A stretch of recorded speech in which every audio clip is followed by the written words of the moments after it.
one tells a story quite like Mishpacha magazine, but sometimes you're telling a story and you realize that the reader is going to be reading it and they're going to be humming along in their minds and in their hearts, and you want to give them that three-dimensional experience. So join us at the piano, at the legendary piano of Rabbi Moshe Grylak, who welcomed us to his home and to his life, to a little bit understand the evolution and the process of creating the songs that have become the soundtrack to our lives over the last close to half a century.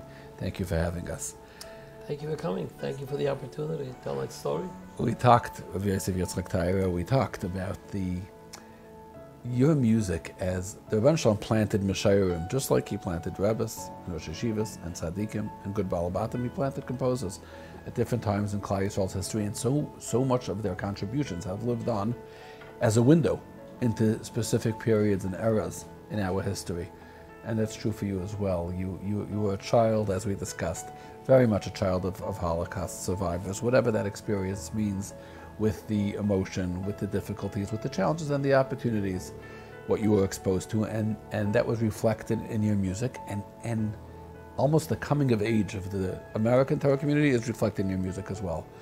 So you started out, let's say, with compositions that maybe reflected the pain that you were exposed to. Tell me a little bit of what you saw in the Beis Medrash every day, and about a song that sort of expressed that.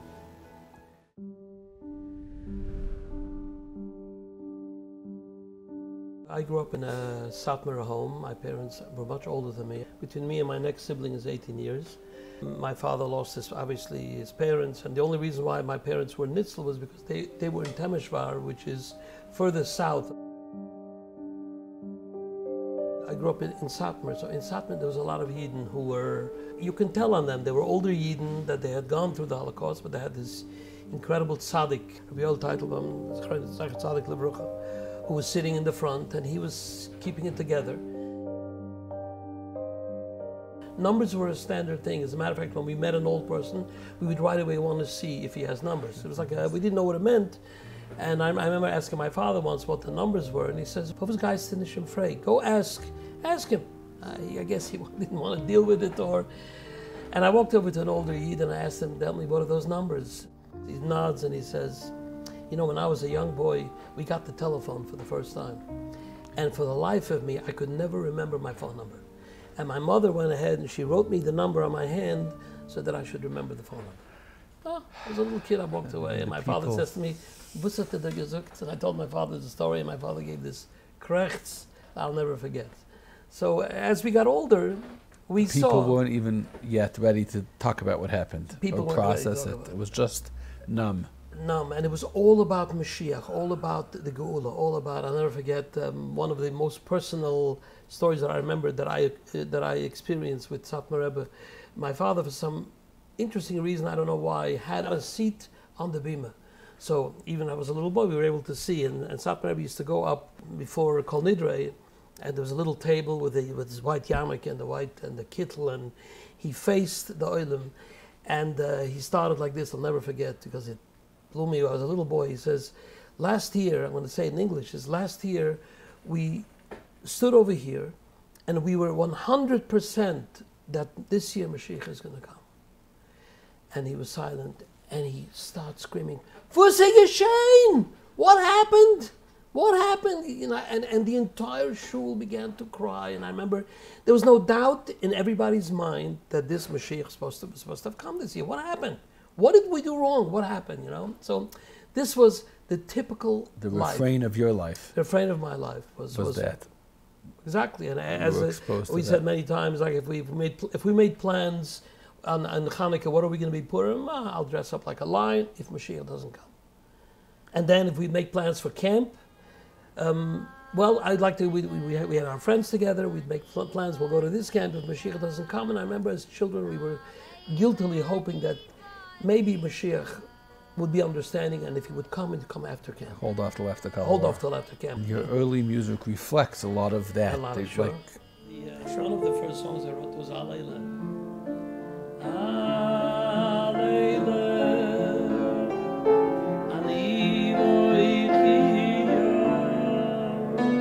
Alayla, ani boichia.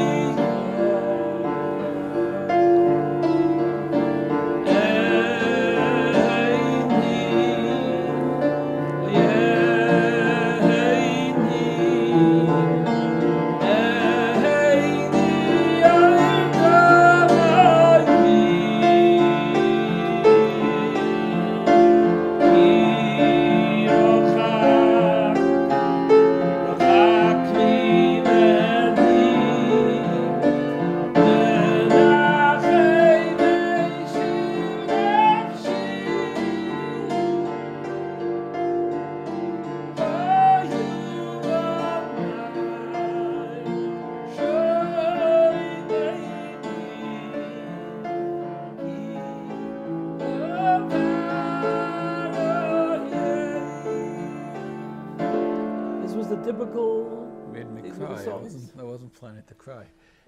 And here you are, introducing little American Kinderlach in the land of safety and security to the world of Hayu Vanai Shemem Ki Gavar Ayev, to topics that maybe they weren't ready for, but you gave them away.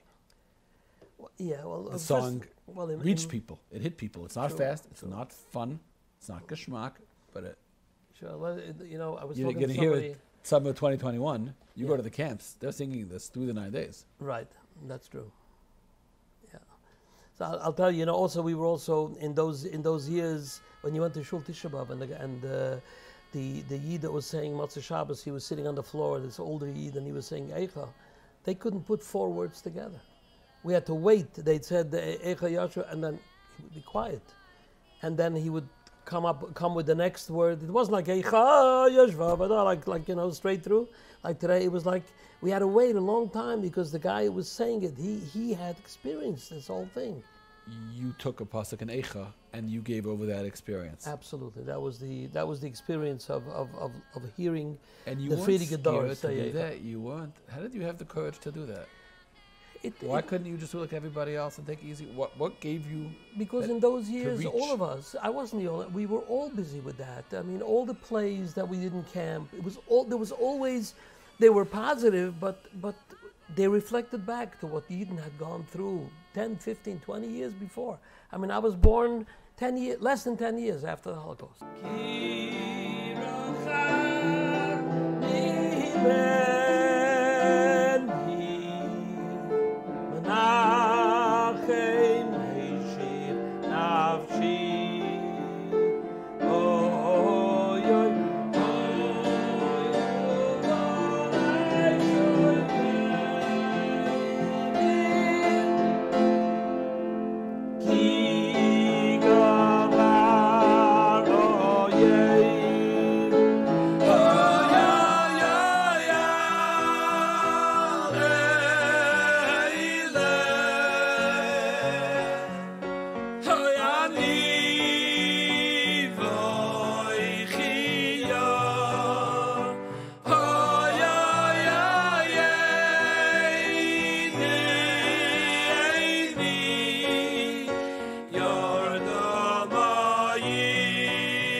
A song like that today. Today nobody would sing. Would you write a song like that today?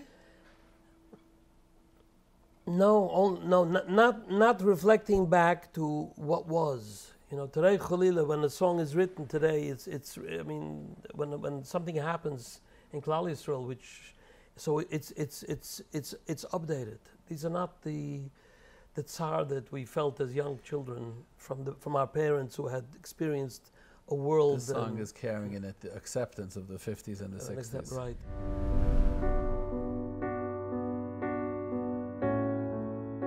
And then something shifted a little bit. American Torah world got a little more confident, maybe. When I think back, this was not something I was thinking of at the time. Is that I was very lucky that I came along at a time when Klal Yisrael began to sing again after the Holocaust. We can imagine that those first 10 years, Klal Yisrael wasn't singing.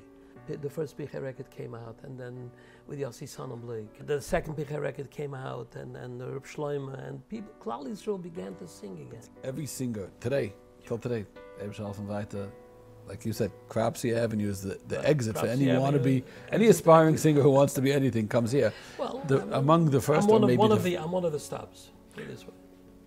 What are the first stops? Okay. Any aspiring singer, it started probably with Avraham, I would think, coming in here. And Avraham showed up with Shia Mendlowitz for the first time. Shia Mendlowitz is a story.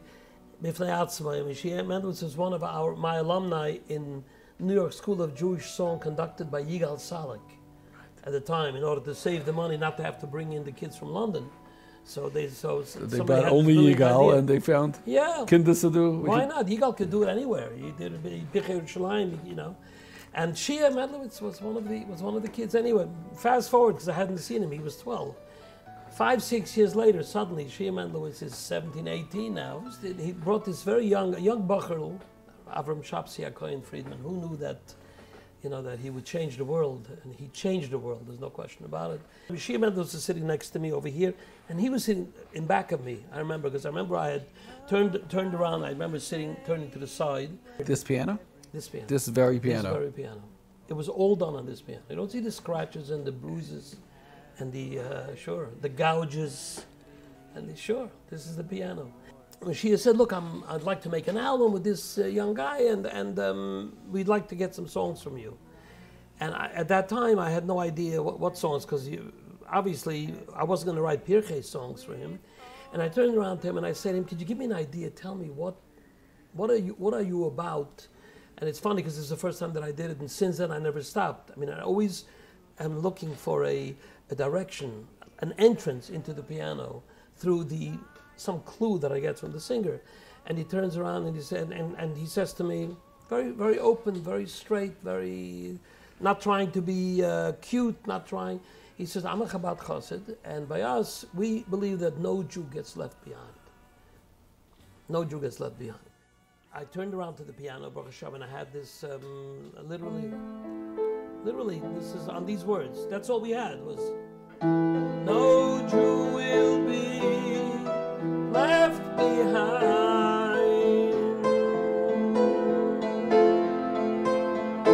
No tear will be left to be cried.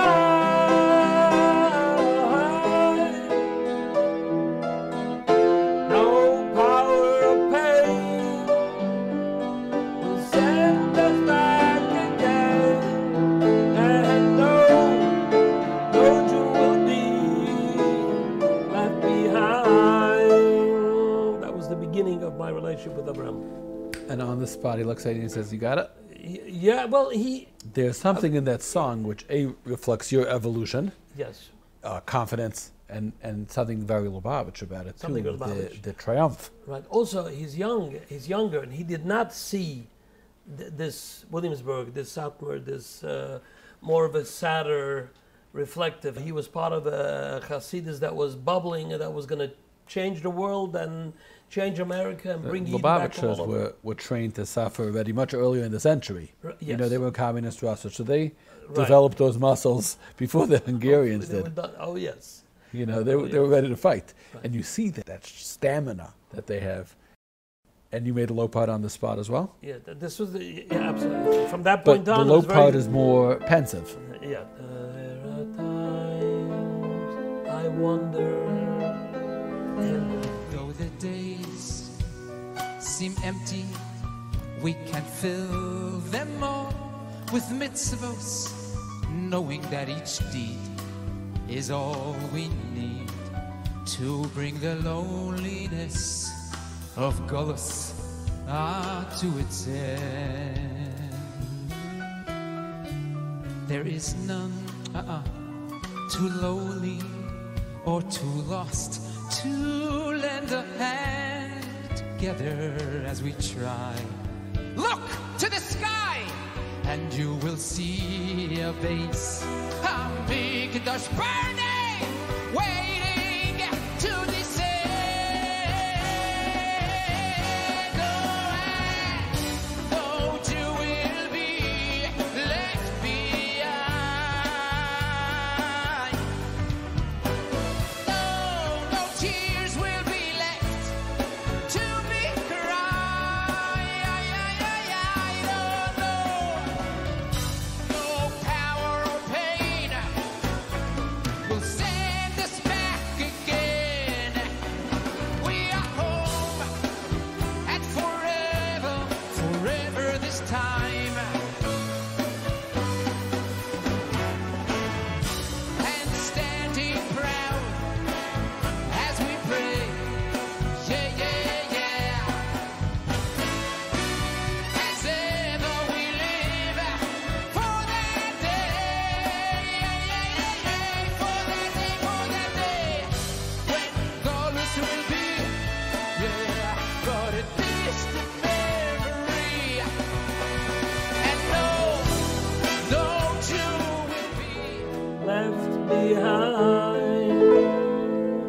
those days we used a lyricist. So once we had the idea, we would work at that time. We worked with the girl, Penina Claver was her name. Lyrics are splendid. What? You could write, there are none too lost or lowly, Then, and you could write that today, and it'll resonate with people. You were onto something big. yeah, sure.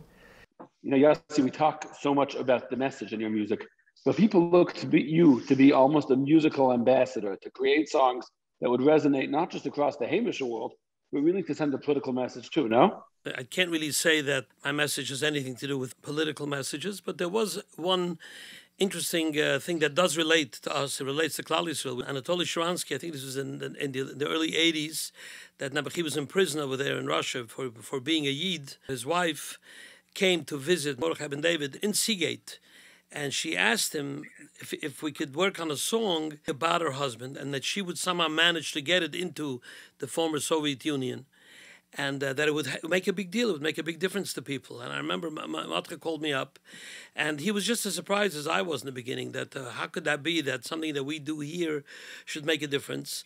And we got together at the time. Matre wrote the lyrics, called Hold On Just a Little Bit Longer.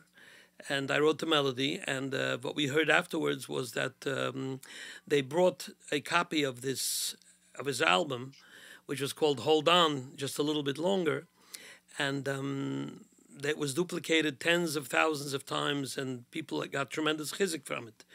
Later on, after Baruch Hashem came out, we heard from his wife, that the song had made such a huge difference. I've got some good news to tell you, Moshiach's on his way. Though he won't wait any longer, he's coming any day. So hold on just a little bit longer, 'cause every word he promised will be. Just hold on and you'll see. I have some good news to tell you, Moshiach's on his way. Though he won't wait any longer, he's coming any day. So hold on just a little bit longer, 'cause every word he promised will be. Anatoly, you'll see.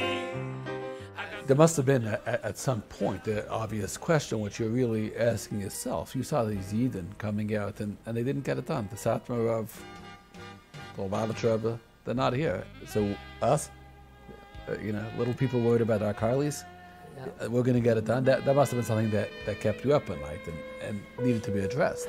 Yeah, that was the challenge of Amunah, was that, because as these Yidden began to pass away, you were wondering if they somehow, with all their tefillahs, they weren't zoiche to be some Mashiach. How is it going to be us? This is part of the. And where do you find an answer for that? Well,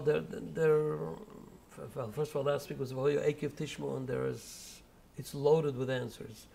That all these forums talk about the final neshamas and so on. But in those days, Avremel had this beautiful, beautiful idea. This was his idea, called On Giant's Shoulders. He was actually troubled. You have to understand something about Avremel, which is very interesting. As a young person, he was troubled with this as well. We had these conversations. When these songs were written and when these albums were recorded, we had no idea that it would have an impact. We were doing it because, I mean, there was somebody, I guess, Shia was involved in the financial end of it. I was not involved in the financial. I did something else for a living.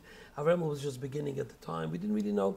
It was the purest of motives. We had an idea. We sat together. We spent many hours together, and we talked about these ideas. And he was I remember him being much younger than me, and having tears in his eyes, and then stopping off to think about it, and which inspired me further to express myself. And he would call me up, Yossi, guess what? I just thought about something, and so he told me this thing with On Giant's Shoulders. He says that this giant who had a little boy, and he wanted to show this little boy his son. He wanted to show him the palace, the great palace, and that they set off on their way to go see the palace. And what happened was, when the giant got to the wall, he saw that the wall, to be able to look into the palace, was much taller than he was there, and he was very, very sad, because here he had the little boy. And then he says, look, I thought we'd be able to see the palace of the king together, but I guess we can't do it together. So what I'll do is I'll pick you up and I'll put you on my shoulders, and you'll be able just to see, because all you need is a little more and you can see. And I heard it. I heard it right away. I heard right away where he was coming from, you know. And we will do it, brothers. After us, there'll be no others. You and I will do what giants want to do. So stand and take the credit. We will be the ones to end it.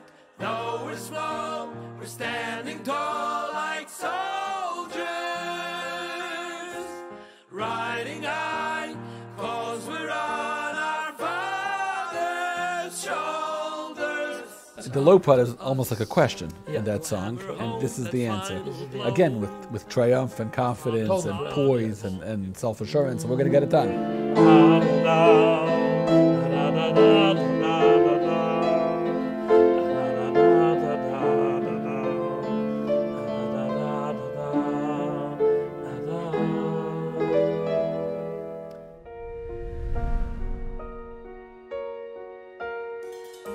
It's clear to anybody who sees this farm shelf in this house that you're not just finding cute lyrics on Google and knocking out songs, that you're living with these ideas and these concepts. The walls of this home testify to a lot of time spent on these topics, on these sugyas.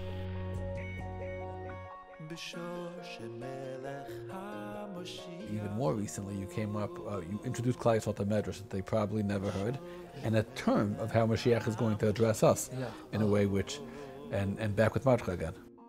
Yossi Green! I'd like you to sing a little bit. So Matcha lives down the block, a couple of houses down. I don't get to see him very often, but when I see him, I know, you know, he's got such kind charisma, so gifted, and we learned so much Torah together through the years and so on. So when I make it T, I live on the T. He lives right at the T junction. So if he's there, when I make, I'll pull over and I'll come out and we'll talk and so on. So one night I pull over, and he says to me, "You're in the mood to write a song?" I said, "Sure, with you always. Why not?" Sure. And he takes me down to his basement, and we start. He has a studio, and we start, you know, finagling around with the piano, a hair, a hin, you know, and I'm telling Matcha, what are we writing about? I mean, she says, "I don't know. Here, there's a matter. Here, take a Yalkut Shemaini." We open up a Yalkut Shemaini, and I know that in Yeshaya, Samach Aleph, Samach Beis, there's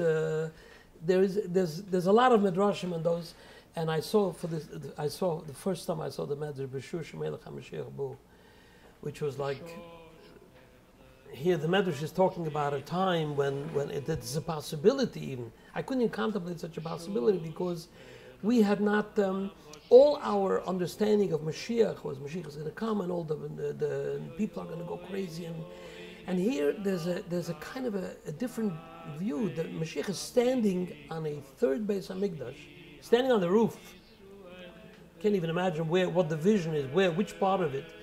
And he's talking to Klal Yisrael when he's saying, "Anovim, Egi Azman Kolaschem."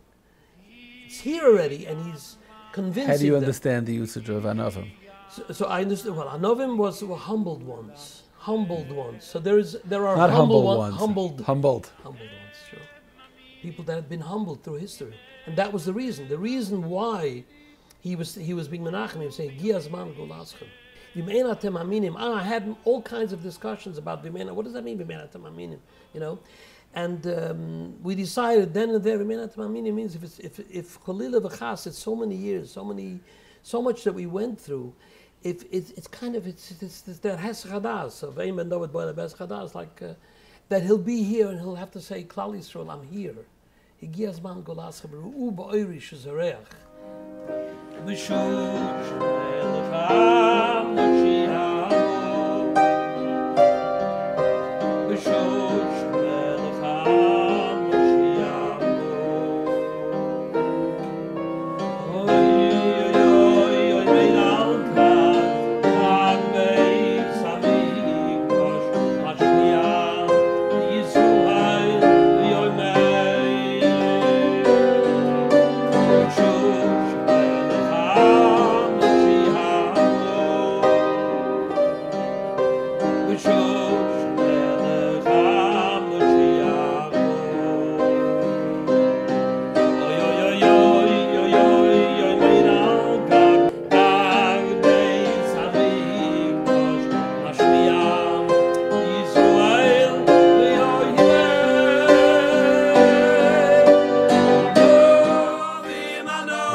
finally telling the story Gift. through the song. And the Anavim is like almost an entreaty. Were you surprised by the reaction to that song? That it was. You mean over the years? But you know that it took 15 years until It the didn't song come was out right recorded. away, right? 15 years. Why? It just, it was, Mata said an incredible thing when I did the 8th note. We couldn't get it done, so the two of us liked it. So either he got it arranged and he asked me, what do you think? And I said, don't be Zanichbergis, I don't think we got that. He says, what do you have in mind? And I had this in mind. And he says, well, I don't really hear it the way you hear it.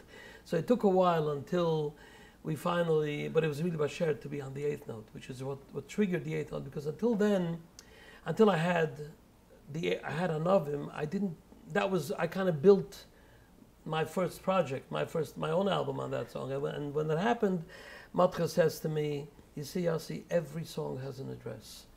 And this song was in your address, not in my address. It's beautiful. Which was, yeah.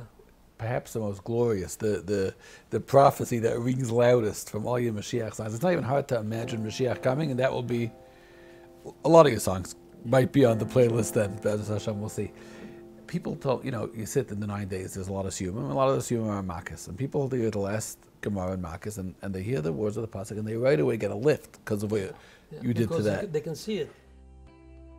Everything is Siyata Dishmai, but some Siyata Dishmais are open, I had what's the name, Divrei Yomim, why I opened up, why I was on the piano, why we opened up to Zachariah that day, I mean, Matka was standing right next to me over here, and he had required a song. I don't know if you know the background. There was an army base in Geula at the time, and they didn't need the army base in Geula anymore, Baruch Hashem, and they changed it over to an old age home.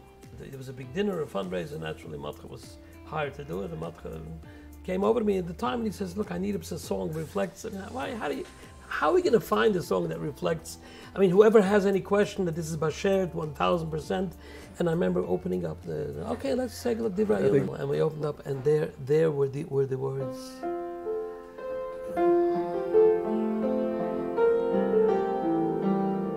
You wrote the intro. You wrote this intro as well? No, this intro was written by Yisrael Lam, my Rebbe. I mean, we started, he arranged Kol Barama. A quick Hakoras HaTov to him. After Kol Barama, I was very excited, and I wanted to write more songs, and I remember I would find a lyric, and I got into my thing, and I wrote it, and I went to Lam, and I said, so what do you think? He says, the second part doesn't go anywhere.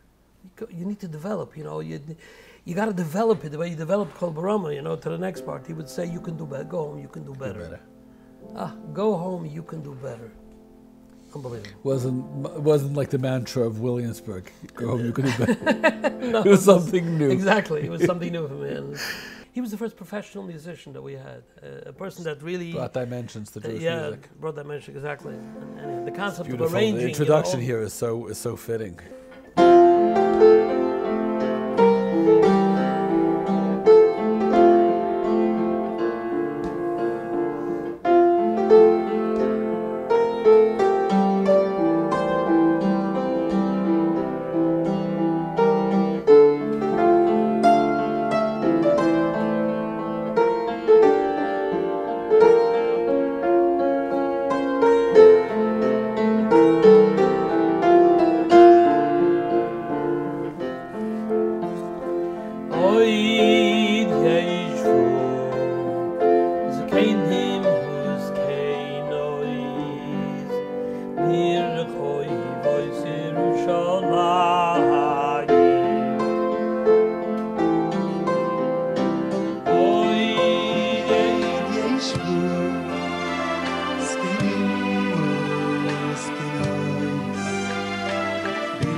could deny that this was Makuyim. Wow. A lot of your later songs especially are so rousing and so with so much confidence in the people. We talk about your evolution. There was this video going around not long ago of people coming to Birchas Kahanim at the Kaisel and Chalamayid, and the old city had speakers set up, the Kaisel, the plaza, That was something. with your niggun playing.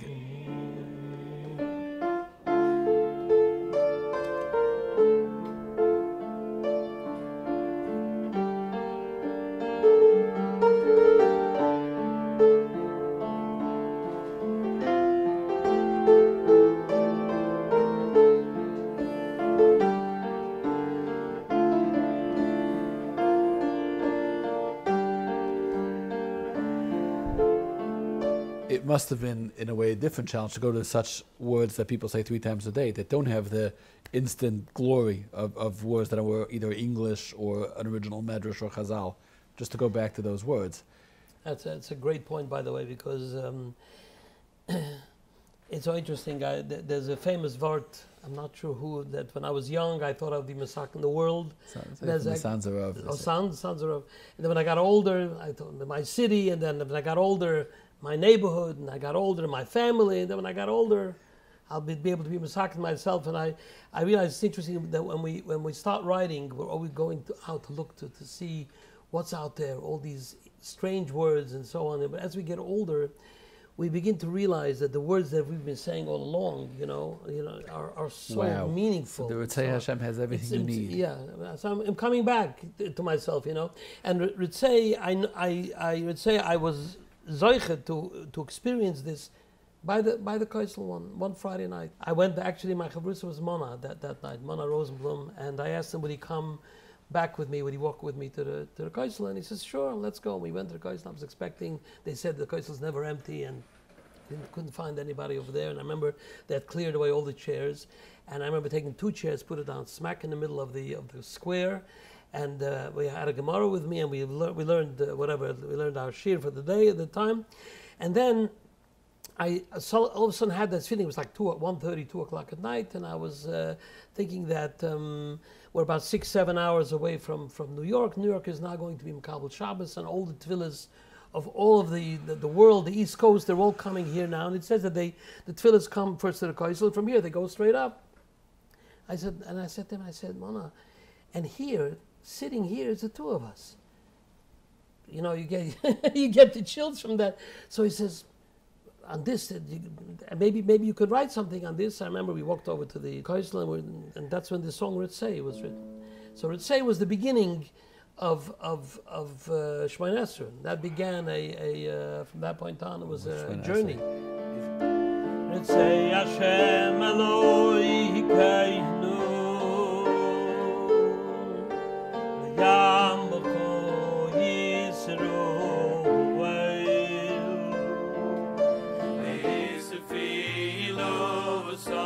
Believes feel of song.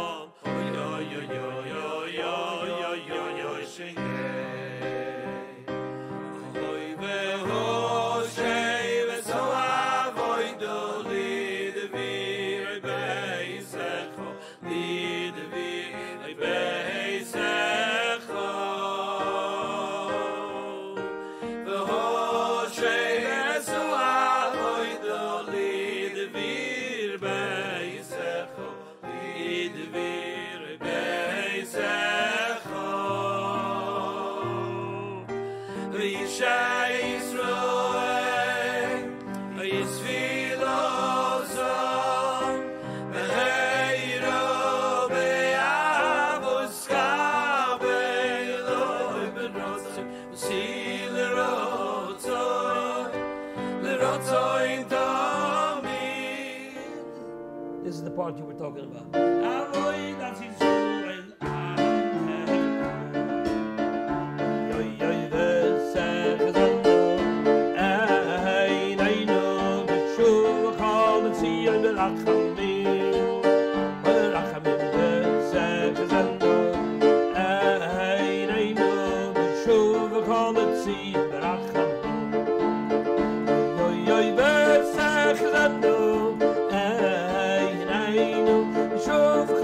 See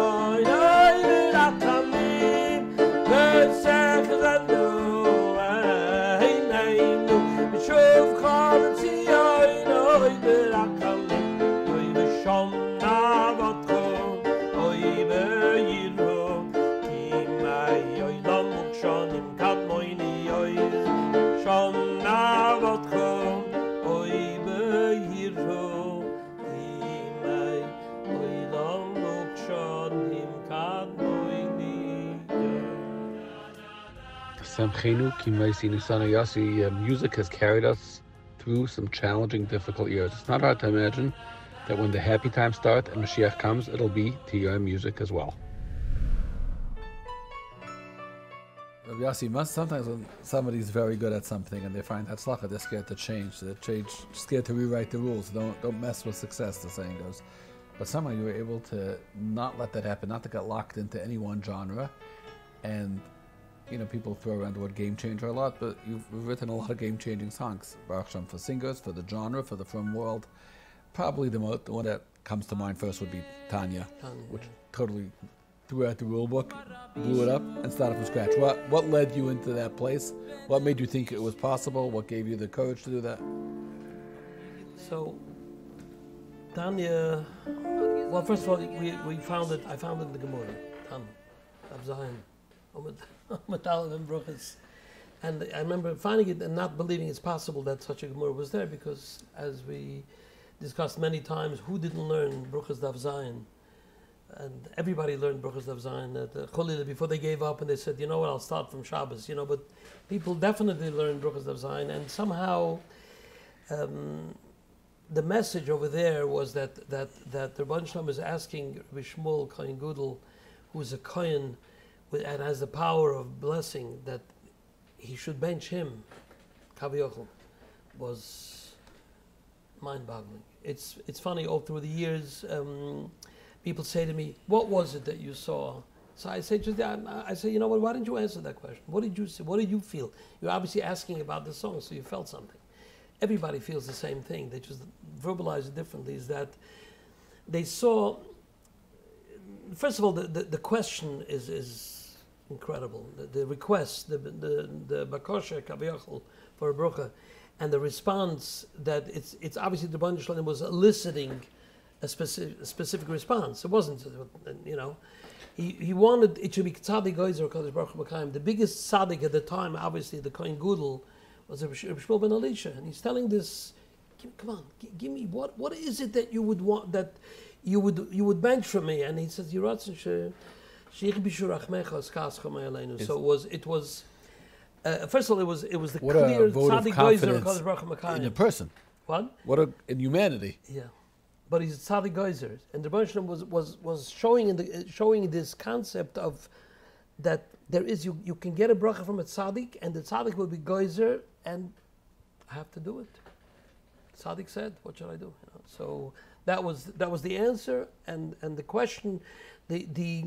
But there's also something in the tune that calls to mind the classic base medrash niggin, almost low part. Yeah, so the classic of Tanya. Right, that's a respect for the fact that it's a Gemara. Right, and people said you can hear. Right. It's just the base medrash niggin, so there's all of it. Yeah. I remember my Rosh Hashiva once was, okay, I heard the song already. No, come on, let's move on. Some people got stuck by the song and kept singing, in Besmetrish. Anyway, but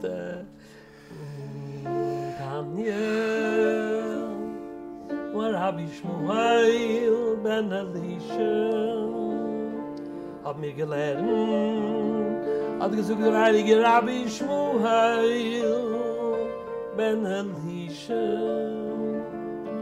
Pamachas nichnasti naktir ketoir lifnai velifnim v'ruizia kasrikai kosher zivuis shehu yoyisheva kiseiram v'niso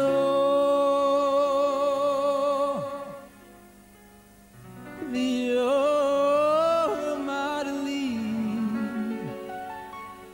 Yishemuel beni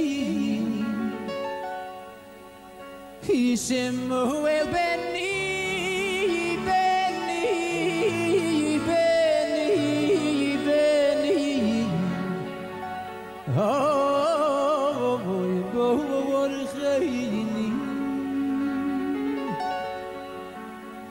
Oy vi marli Pishem oy beni Pishem beni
Why didn't you stop there? Because I didn't want to end with the word din.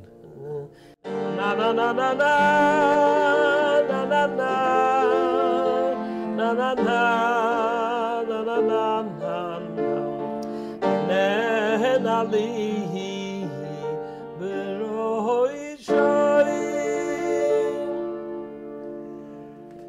But then you went out of the Gemara even and out of Chazal into the world of Dagim 9. No, so Dagim 9 was, well, I saw it originally in the Chassam Sofer. Some Sefer brings it? Yeah, I think in the Chutam Shulish. Okay. So he talks about B'Shem Chochem Echad. What it did was, and I think I heard this from you once, that it took there was a concept that was popular in the secular world of don't worry, be happy. Don't worry, be happy. Right. It elevated. This is ours. Right. It's our teaching. It's our source. Right. We want to see what It comes our from us, Sforim and say here about it is. Here it is. Yeah. So Daga Minayin, and we had all these Vertlech Daga. And somebody said to me that Daga, the word is put together from Aleph Beis Gimel Daled Hey without the base of Bitachon. So I started getting from all kinds of people, all kinds of. The feedback is always wonderful because you have people who are learning it and they're darshaning it. It means the songs speak to people. Yeah, sure. If it doesn't talk to them, they're not sending you feedback. Right.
It was everyone's favorite song. Rhythm. It was instantly everybody's favorite song right away. Who else could go? He'ovar, he'ovar, I, the osid adai, the osid adai. You're very nice that you give credit to the singers and not to the composers. These are your songs. But he was standing right here next to me, so as soon as I heard him go, he'ovar, the osid adai.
That's it. It was a no-brainer that it was his.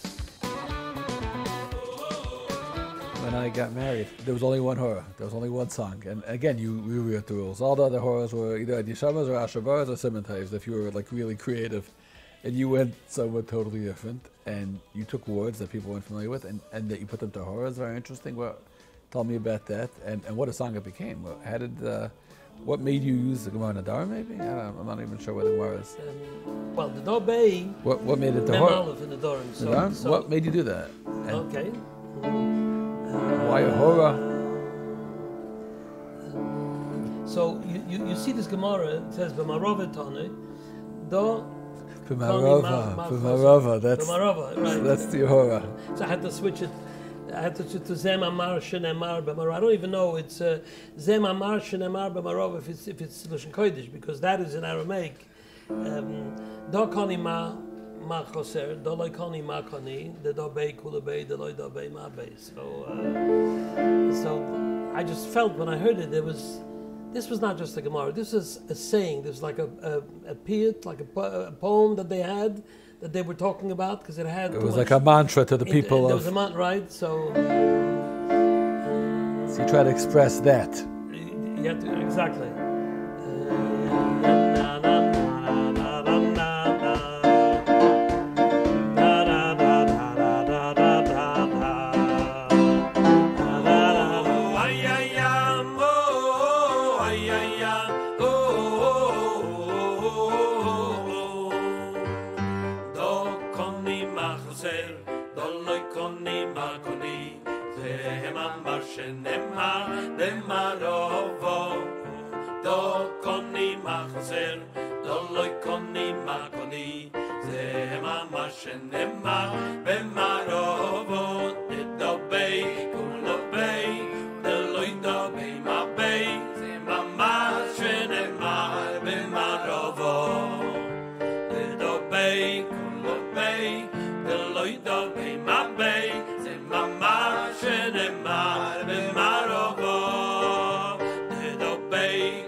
What I got from this, it's so great. The Dobei is Begematria 26. Okay. So the Dobei Kulave. The Dobei Kulave, the Dobei, you have that. So there's also somebody sent me right afterwards. You realize that the Dobei is Begematria? Yeah, sure. Wow. It's funny because you think that this song is just a fun song without the shtickle Torah, but there's even here. There's always a shtickle Torah. Rabbi Yossi, so much innovation has come forth from your piano, but perhaps the biggest game changer of all might be the words of the Rebbe Melech that speak to every single Jew every single morning. To me, it was unknown certainly before this song, and now it's printed in every siddur because people. Well, it was printed. It was printed. We had those small siddurim with the plastic covers, but the full siddurim. So that's where I saw it. That's where you saw it. But in the shul siddurim, I don't think when we were kids that had the Tefillah Rebbe Melech. Also by Tefillah now Art Scroll it's by Tefillah Zaka. Really? That's where it's next to. The question is whether he called it a Tefillah Koydem HaTefillah. But now it's in the Art Scroll standards siddur. You have that's a lot. Credit to the world you brought people into, and you're not going to go to Lizhensk any time of the year and not see people singing that niggin over there, and really everywhere. It's. I have to share something with you. I did an article in the magazine last Sukkot on Avramel. It was like a 40-year retrospective. I think it's very kind of you. And we just had this informal thing asking people what do they think is Avramel's best song, which is always fun. We asked people in the industry, people who know. And Adarabba was the overwhelming, his legacy song is Adarabba. It's so interesting because after Tanya, at the time, I remember the challenge was awesome. What are you going to do after Tanya? Is there anything after Tanya? Right. A song that has one word, an interesting word, and it just brings to mind a song which has its own world. And I remember Adarabba came along, which was. We are one. What made you? I remember the time there was when you get a little older you sometimes there's machlokas, and you wonder about it, and it's hard to understand that, you know, that when adults, you know, when we're kids, we understand. We don't, you know, we have to work things out. So when I remember I was once very moved, and I saw that the father of all the Hasidic Rebbe's, pretty much besides Chabad, was Rabbi Eli Melech. And he wrote, Adar Abatein Belibeinu, Shenir Kalechet, Esmalos Chavereinim, Lechasroinim. I mean, take us there. and of course, years later, I found out years later that the Rivnitzer Rebbe used to live in Seagate. We had these beautiful tenuas, you know, these old Carpathish tenuas, you know. And this was his tenuah where he went.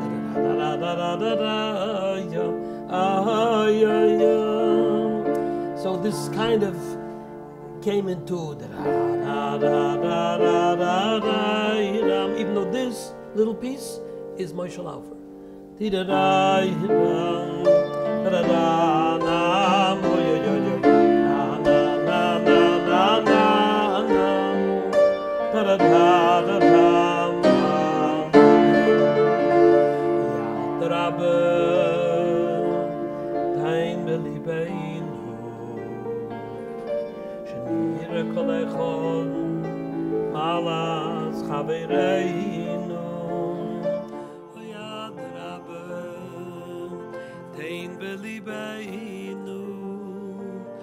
Shenire kolechot malas chavireinu v'loi v'loi chesro huinam sheneda beir kolechot chavireinu oy b'derech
Many times as you hear it, right?